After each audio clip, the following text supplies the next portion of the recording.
শিলাদিত্য হ'ল মোৰ ভাগিন আছিলে, মই তাৰ মোমাইক, নিজৰ মোমাইক। তো মোমাইক আৰু ভাগিন সূত্ৰে সম্বন্ধ হিচাপে তাক জানিছিলোঁ সৰুৰ পৰা। যথেষ্ট দক্ষ আছিলে সি, 2009 চনত মোক গম পাইছে বোধ কৰোঁ।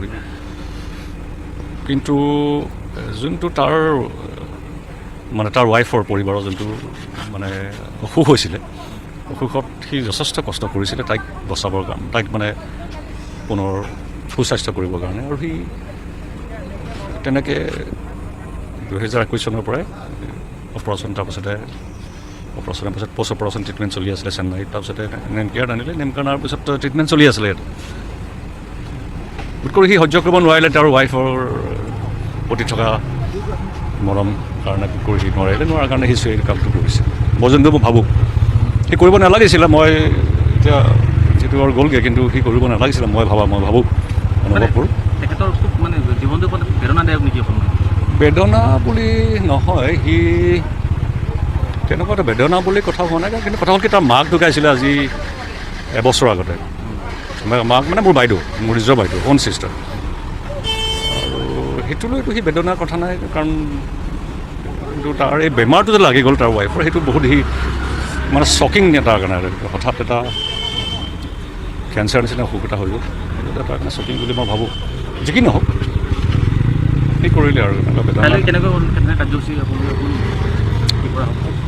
তাৰ ভনীয়েক, মানে মোৰ ভাগিন, তাৰমানে তাৰ শিলাদিত্যৰ ভনীয়েক আয়াৰলেণ্ডত থাকে, পিছৰ গৰাকী ভনীয়েক। তাই অহাৰ প্ৰস্তুতি চলাইছে ইতিমধ্যে, আৰু তাই অহাৰ পিছত তাই বোধ কৰোঁ 2 দিনৰ পিছত আহি পাব। সেইকাৰণে আমি অহাকালি আমি সিদ্ধান্তটো ল'ম যে আমি কি কৰোঁ, তাইৰ কাৰণে ৰওঁ নেকি। তাই যোগাযোগ হৈছে ইতিমধ্যে, আৰু তাই অহাৰ পিছতে বোধ কৰোঁ আমি কৰিম বুলি আমি জাষ্ট ভাবিছোঁ। এতিয়া জাষ্ট ওলাই আমি তাৰপিছত আলোচনা কৰি ল'ম কালি চাগে DGP কাৰ্যালয়লৈ নিয়া হ'ব। সেইটো বোধ কৰোঁ অফিচিয়েলি এটা আমাৰ তেওঁক সন্মান জনাবই আৰু এইটো, আৰু DGP অফিচত নি। এজন IPS বিষয়া শিলাদিত্য চেতিয়াই বৰ্তমান আত্মহত্যা কৰিলে। নিজৰ ৰিভলভাৰে মূৰত গুলিয়াই আত্মহত্যা কৰিলে। কিয় কৰিলে মই আপোনালোকৰ ভিডিঅ' মাজেৰে আপোনালোকক সকলো কথাখিনি খুলি ক'ম। আপোনালোকে ভিডিঅ'টো শেষলৈকে চাব লাগিব। আত্মহত্যা কিয় কৰিলে শিলাদিত্য চেতিয়াই? এজন IPS বিষয়া হৈ ৰিভলভাৰে নিজৰ মূৰত গুলিয়াই নিজেই আত্মহত্যা কৰিলে। নমস্কাৰ বন্ধু বান্ধৱীসকল, মই ৰিম্পী, মোৰ চেনেলটোলৈ পোনপ্ৰথমে সকলোকে স্বাগতম জনাইছোঁ। ৰাতিপুৱাই শুনিলোঁ এটা দুখবৰ। সেই খবৰটোৱে ৰাজ্যত শোকৰ ছাৰ পেলাইছে। আৰু শিলাদিত্য চেতিয়া, যিজন IPS বিষয়াই নিজৰ ৰিভলভাৰে নিজৰ মূৰত গুলিয়াই নিজে আত্মহত্যা কৰিলে। আপোনালোকে কিয় কৰিলে? আপোনালোকে নিশ্চয় নিউজত পাইছে, আৰু নিউজত পাইছে যদিও মোৰ চেনেলৰ মাধ্যমে মই আপোনালোকক জনাবলৈ আহিছোঁ। যিহেতু ৰাতিপুৱাই খবৰটো পাই বহুত দুখ লাগিছে। শিলাদিত্য চেতিয়া এজন IPS বিষয়া আছিল। তেখেতৰ ৱাইফ কৰ্কট ৰোগত বহুত দিনৰ পৰা আক্ৰান্ত হৈ আছিল বুলি আমি নিউজত পাইছিলোঁ। আৰু তেখেতৰ ৱাইফৰ মৃত্যু খবৰটোৱে তেখেতৰ অন্তৰত বহুত দুখ দিলে। সেই গতিকে নিউজত পোৱাৰ মতে আপোনালোকক জনাব বিচাৰিছোঁ যে সেই গতিকে IPS বিষয়াই নিজৰ পত্নী মৃত্যুৰ খবৰটোৱে অন্তৰত আঘাত দি তেখেতে নিজে হত্যা কৰিলে নিজৰ ৰিভলভাৰে। মই আপোনালোকক তেখেতৰ খুৰা, খুৰীয়েকৰ আৰু মমায়েকৰ কিছুমান ভাষ্য শুনাম।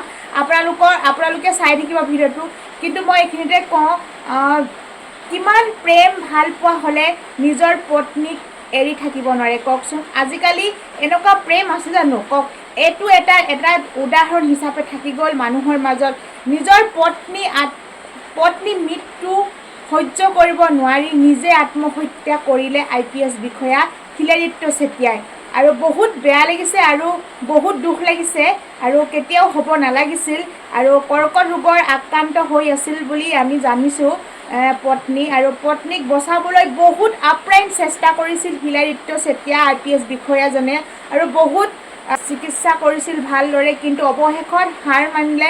অৱশেষত IPS বিষয়াই নিজে ৰিভলভাৰে গুলিয়াই পত্নীৰ মৃতদেহৰ কিনাৰত নিজে ঢলি পৰিল।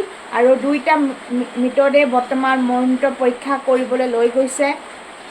আৰু আপোনালোকক মই খুৰা খুৰীয়েকৰ কিছুমান ভাষ্য শুনাম, আপোনালোকে চাই লওকচোন। কি ক'ম আৰু, ইমান দুখৰ খবৰ। যেতিয়া আমি খবৰটো পাইছোঁ যে নিউজত পাইছোঁ বোলে এনেকৈ শিলাদিত্য নিজৰ ছাৰ্ভিচে পিষ্টলেৰে মূৰত গুলিয়াই লৈছে বুলি। তাৰপিছতে কথাটো মিছা বুলি ভাবি আকৌ দুবাৰ তিনিবাৰ ৰিপিট কৰি চাইছোঁ আৰু সঁচা কথাটো শুনি খুব দুখ লাগিছে। এনেকুৱা এটা কৰিব বুলি ভবা নাছিলোঁ, সপোনতো ভবা নাছিলোঁ সি যে এনেকুৱা এটা ডিচিশ্যন ল'ব বুলি। মানুহগৰাকী আজি 2 বছৰমানৰ পৰা অসুখত ভুগি আছিলে, হুইলচেয়াৰতে থাকে প্ৰায়। তেওঁ উঠিব মেলিব নোৱাৰে, নিজেই একো কৰিব নোৱাৰে, চব সিয়ে কৰে শিলাদিত্যই। আৰু বাহিৰলৈও নিছিলে, ঠিক কৰিব নোৱাৰিলে অসুখ, তাৰপৰা লাষ্ট ষ্টেজ বুলি কৈছিলে।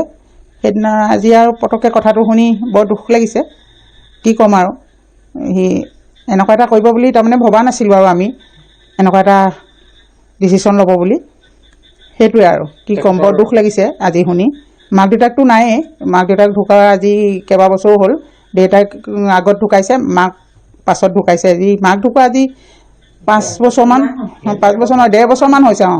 দেউতাক ঢুকুৱাহে 7-8 বছৰমান হৈছে তেনেকৈ। সেইটো কাৰণে তাৰমানে এনেকুৱা এটা, আৰু তেহেঁতৰ সন্তানো নাই, দুইটাই আহিয়ে মানুহগৰাকী অসুখত ভুগিলেহি। আৰু তেওঁ গুৱাহাটীৰ পৰাই বিয়া কৰাইছিলে শিলাদিত্যই। সেইটোৱে আৰু খুৰীয়েক হিচাপে বৰ দুখ পাইছোঁ।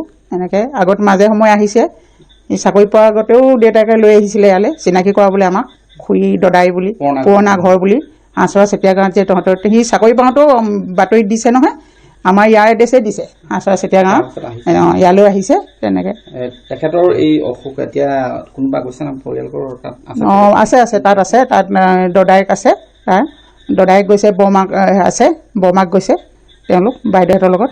আমি এতিয়া যোগাযোগ কৰা নাই আৰু, চব হস্পিটেললৈ গৈছে বুলি কৈছে। সেইটো কাৰণে যোগাৰ কৰা নাই, যোগাযোগ কৰিম আৰু এতিয়া পিছত। সেইখিনি কাম কাৰ্য হৈ যাওক আৰু সম্পূৰ্ণ। হয়, এখেত খুৰীয়েক, তেখেতৰ খুৰাকৰ ওচৰলৈ আহিছোঁ। তেখেতৰ আচলতে এই সঁচাকৈ মৰ্মান্তিক খবৰ। কি ক'ব আপুনি? তেখেতৰ দেউতাক আগত ইয়াতে আছিলে, কি কৰিছিলে? হয়, কথাষাৰ শুনি বৰ বেয়া লাগিছে। সন্ধিয়া 5মান বজাত এই কথাষাৰ শুনিলোঁ। আৰু তেওঁ আছিল আমাৰ কি কয় বৰ্তাৰ ডাঙৰ ককাইদেউৰ পুত্ৰ, ডাঙৰ ভতিজা।